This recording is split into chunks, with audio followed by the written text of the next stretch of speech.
चालू कुस्तीला अंकुशबाईंच्या वतीला एवढे माणसाल्यात एक बजरंग बलीचा जय जयकार करायचा सर्वांनी.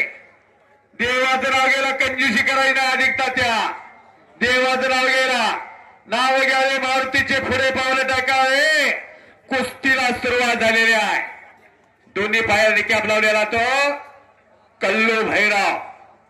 बघा ही संस्कृती भारताची, या जगाच्या धर्तीवर एकमेव देश आहे असं दिसतंय इथं.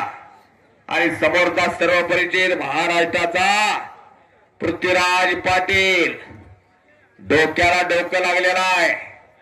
औंध कुस्ती कमिटीच्या चेहऱ्यावरती आनंदाचं तेज झळकायला लागलेला आहे. हातात हात द्यायचा आणि कुस्ती पुढे चालू द्या. तो दिला हाताला हात. एक वेळ बजरंग बलीला जय जयकार करा. बोलो बजरंग बली की. अनेकाच्या माग साडेसाती पर्वत त्याच्यासुद्धा तोंडात ना आवाज येणार. या तोंडात ना आवाज येणार नाही ना त्याला रात्री तातखिडे बसाल. बोलो बजरंग बली की. छडी टांग कब्जा घेतला पृथ्वीराज पाटलाला. उंचीवर जाऊ नका. आतलं रसायन सगळं कष्टाच्या जोरावर ठासून भरलेला आहे.